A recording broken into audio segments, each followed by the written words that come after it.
En la cena de Navidad con mi familia, mi mamá me miró, señaló hacia el garaje y dijo: «Tu asiento está allá afuera». Mi hermano se rió y añadió: «Hasta el perro consiguió un lugar en la mesa antes que tú». Miré a mi alrededor. Cada plato tenía el nombre de alguien. Todos sonreían, menos yo. Tomé mi regalo de debajo del árbol, me volví hacia él y le dije: «No olvides revisar debajo de tu plato». Salí sin mirar atrás, y antes de llegar al camino de entrada, los gritos ya habían comenzado. La Navidad siempre se sintió rara en mi familia. No mal, solo extraño. Nos esforzábamos mucho con las decoraciones, pero la alegría nunca llegaba del todo adentro. Había una jerarquía tácita. ¿Quién cocinaba qué? ¿Dónde te sentabas? ¿Quién estaba dentro y quién solo andaba por ahí? Solía estar en el grupo de los de adentro, hasta que apareció la prometida de mi hermano. De repente, mamá tenía la hija que siempre quiso, y mis silenciosos éxitos se convirtieron en algo de lo que se burlaban a mis espaldas en lugar de presumir. Soy Evan. Tengo 31 años y trabajo en infraestructura de TI. Nada llamativo, pero estable. Me mudé a los 22, sin necesitar nunca un centavo de nadie, y siempre aparecía en las reuniones familiares con regalos considerados. Pero lentamente, se hizo evidente que solo era un plan de respaldo, útil pero nunca realmente bienvenido. Empezó sutilmente. Un día de acción de gracias. Mi tarjeta con el nombre decía Ethan. Todos se rieron. «Solo una broma», dijo mamá, restándole importancia con la mano. Al año siguiente, no hubo tarjeta con el nombre. «Oh, pensamos, que te sentarías con los niños». Los regalos de Navidad se convirtieron en bromas, mientras que todos los demás recibían artículos considerados de sus listas de regalos. «Eres tan difícil para comprar, Evan», decían, entregándome una taza que decía: «El hermano más o menos del mundo». Me lo tragué cada año, sin querer ser ese tipo que hacía que la Navidad fuera incómoda. Pero este año se sintió diferente. Tal vez fue la paz que encontré pasando más tiempo solo, o darme cuenta de que había construido una vida que no necesitaba su aprobación. O tal vez fue entrar en la sala de estar, con los brazos llenos de regalos bien envueltos, para ver a todos ya sentados alrededor de la gran mesa del comedor, platos, vasos, tarjetas con nombres, risas. Excepto por un espacio vacío, no en la mesa, sino en el garaje. Una silla plegable, sin plato, sin tarjeta con el nombre, solo una servilleta de papel y una taza tibia de sidra en un banco de trabajo de metal. «Ese es tu asiento, cariño», dijo, mamá sin volverse. A mitad de un brindis, sus ojos brillando hacia mi hermano, Kyle, y su prometida recién comprometida. «Pensamos que estarías más cómodo ahí fuera. El comedor está un poco lleno». Kyle sonrió. «Oye, incluso Max llegó a la mesa antes que tú», bromeó, palmeando al perro de la familia, que estaba sentado en un cojín elevador entre dos primos. Todos se rieron. Incluso papá soltó una risita débil. Me quedé allí de pie, parpadeando, sosteniendo una impresión personalizada de una vieja foto de la infancia de Kyle y yo con el abuelo, restaurada digitalmente y enmarcada profesionalmente, un regalo que había pasado 2 semanas eligiendo, con una inscripción en la parte posterior. Para los días en que todavía nos teníamos el uno al otro. No dije nada, todavía no. Caminé hacia el árbol, dejé el regalo y retrocedí. Escaneé la habitación. La gente hablaba, comía, chocaba vasos. Algunos me lanzaron miradas incómodas, pero nadie habló. Mi prima Melissa me encogió de hombros ligeramente. Siempre fue la más decente. Entonces lo noté. Cada plato tenía un nombre cuidadosamente escrito a mano debajo, incluso el tazón del perro.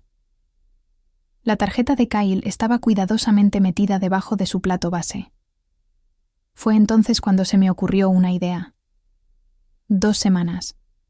Antes, Kyle me había pedido que fuera cofirmante para una solicitud de condominio.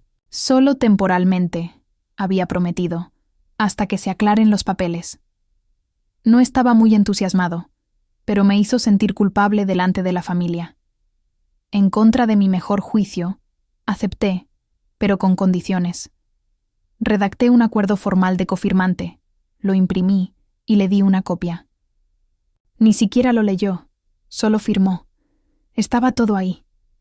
Términos, plazos y una cláusula que me permitía retirarme si no se cumplían ciertas condiciones, incluido el irrespeto o la humillación pública. Me volví hacia él, todavía con mi abrigo puesto. «Asegúrate de leer lo que hay debajo de tu plato», dije en voz baja. Parpadeó. «¿Qué?». No me repetí. Caminé hacia la puerta principal, mis zapatos suaves sobre la madera dura. No miré hacia atrás, pero lo oí. Alguien volteó una tarjeta con un nombre. Una pausa. Una voz confundida. «Espera, ¿qué es esto?». Luego más fuerte. «Kyle, ¿qué es esto? ¿Firmaste esto?». Alguien más lo leyó en voz alta. «En caso de humillación pública o maltrato durante una reunión familiar». Luego, el caos. Oí a mamá decir bruscamente: «¿Qué tontería es esta?». Y a Kyle gritar: «Él no puede hacer eso, ¿verdad?».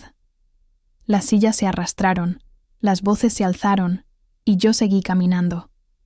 Estaba a mitad del camino de entrada cuando llegó el primer grito, no de rabia, sino de pánico.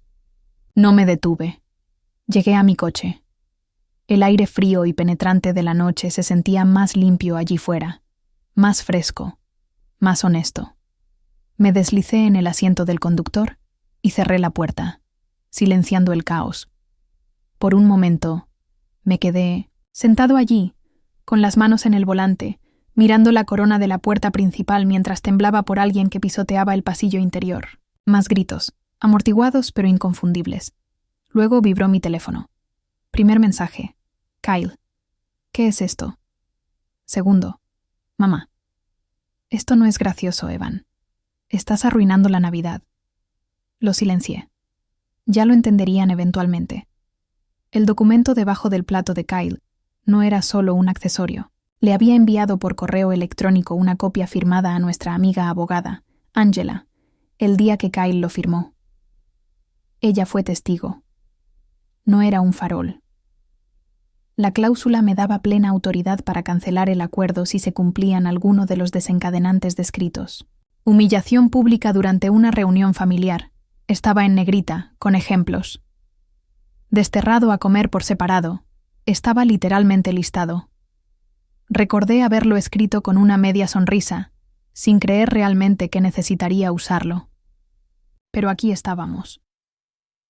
Mientras retrocedía por el camino de entrada, vi cómo se agitaban las cortinas en la ventana de la sala de estar. Alguien estaba mirando, probablemente Melissa. No la culpé por no intervenir. Ella sabía cómo eran las cosas en nuestra familia. Mover el barco solo significaba que te arrojaran por la borda. Salí a la calle y conduje lentamente, sin saber a dónde iba. Las calles estaban vacías, solo unos pocos coches más, probablemente otras personas haciendo lo mismo que yo, escapando. 15 minutos después, estaba estacionado en una cafetería en las afueras de la ciudad. Café barato, un árbol de Navidad falso medio decorado en la esquina y una camarera llamada Cheryl que me llamó cariño, y no me preguntó por qué estaba solo en Nochebuena. Pedí un sándwich de pavo con patatas fritas y luego abrí mi teléfono.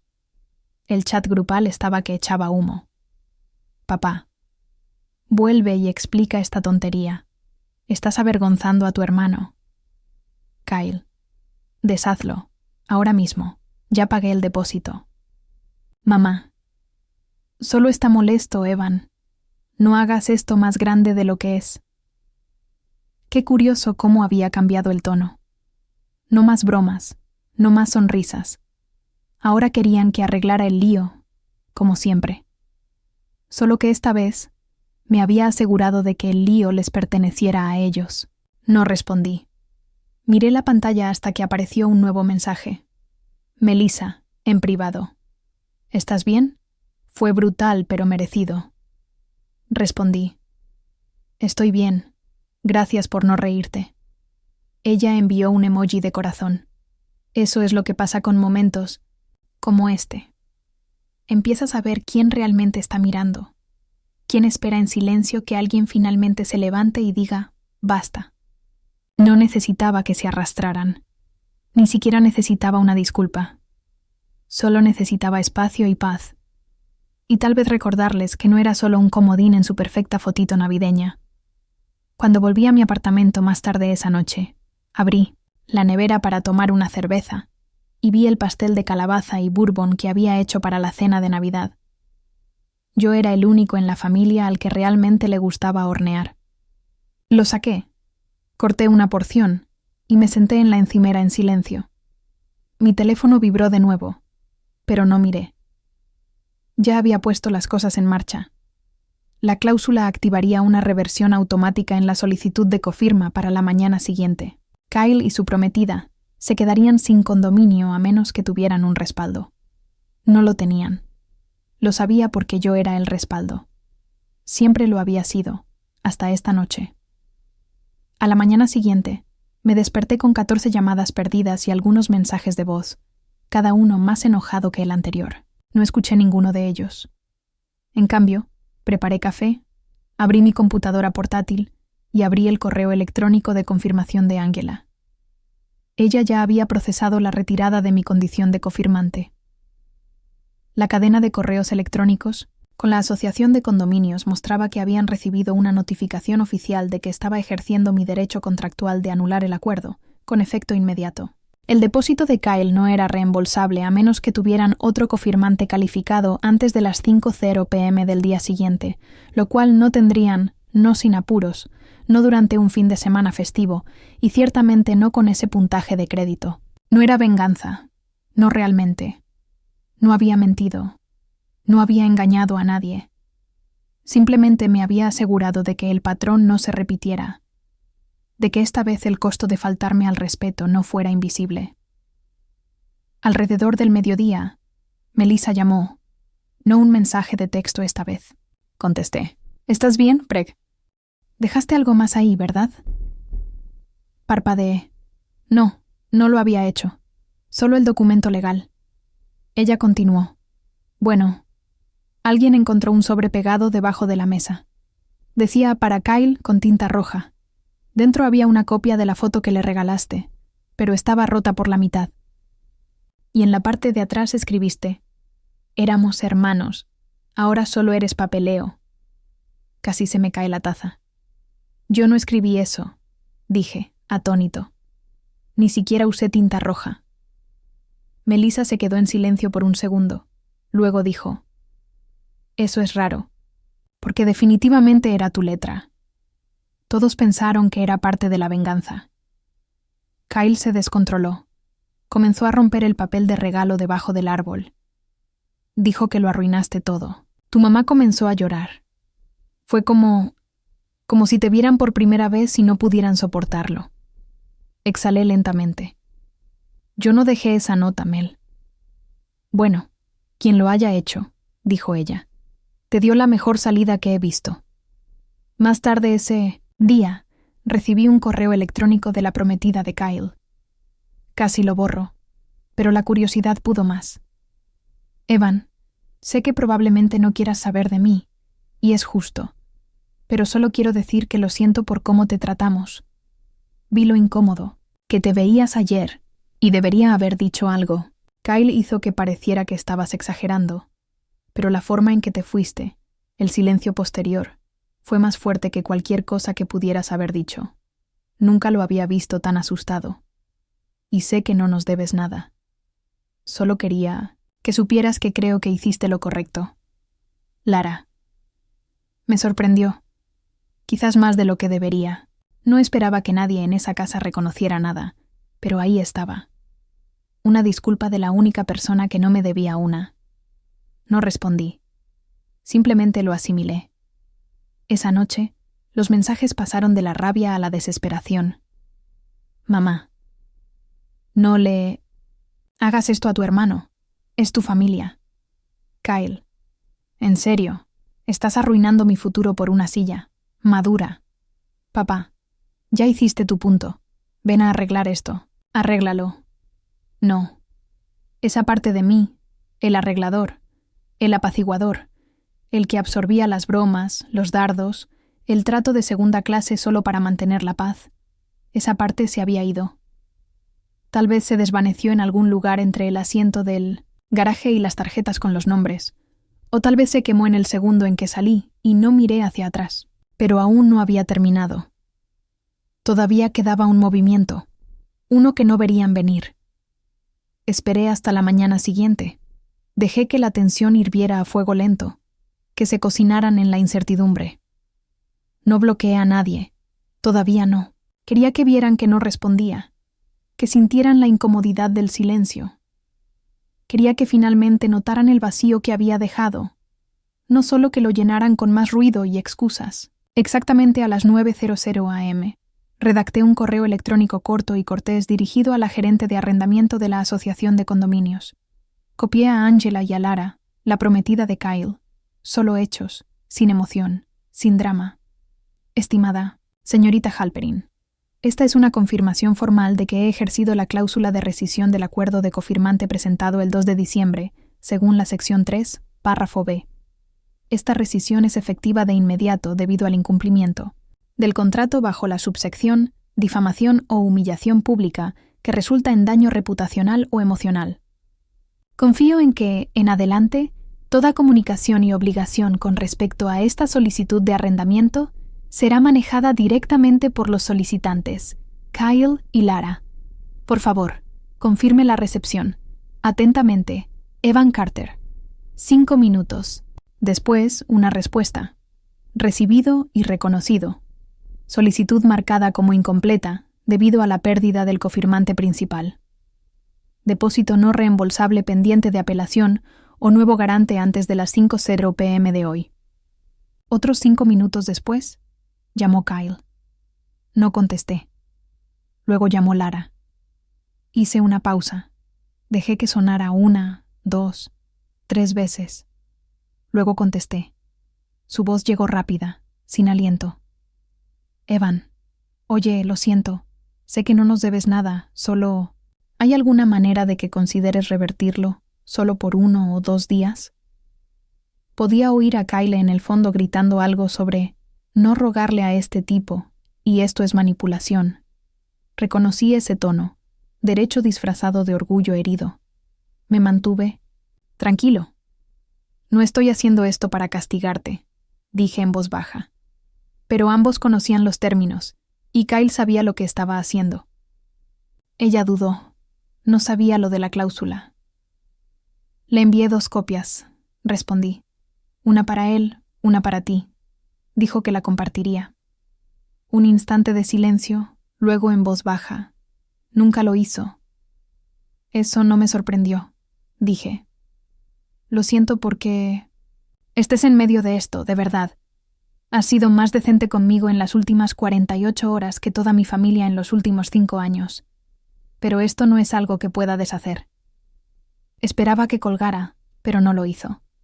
En cambio dijo, tú nunca fuiste el problema. Esa es la parte que me mata. Siempre trajiste los mejores regalos. Llegaste a tiempo. Nunca pediste nada. Kyle siempre ha sido el favorito, y aún así te resiente por existir. No sabía qué decir a eso, así que solo escuché. Creo que te he estado cometiendo un error, dijo más suavemente. No solo sobre el condominio, sino sobre el hombre con el que acepté casarme. Eso me tomó por sorpresa. Quería ofrecer consuelo, pero sabía que no era mi lugar.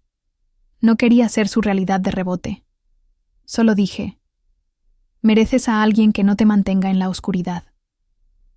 Terminamos la llamada poco después, sin promesas, sin disculpas necesarias, solo un entendimiento, un eco de respeto donde antes no había ninguno. Pero esa no fue la última llamada que hice ese día. Después de colgar, abrí otro documento, uno que no había tocado en más de 1 año. El libro de contabilidad del fondo fiduciario. El abuelo había dejado una modesta herencia, dividida entre Kyle y yo, pero el desembolso era escalonado, mantenido en fideicomiso hasta que cumpliéramos 35 años. Hasta entonces, yo era el administrador. El abuelo había confiado en mí para supervisarlo. probablemente porque yo era el único que lo visitaba todas las semanas. Le llevaba comestibles, y no lo trataba como un abrigo viejo que te pones por lástima. Miré la cuenta durante mucho tiempo. Luego llamé a Angela. «Oye», dije, «no estoy tocando el capital, pero ¿está dentro de mis derechos pausar el acceso de Kyle a los desembolsos de intereses trimestrales en base a su conducta?» Angela ni siquiera dudó. «Absolutamente. Los términos del fideicomiso te dan discreción en casos de mala conducta, negligencia o imprudencia financiera. He leído la cláusula yo misma, y eso incluye la falta,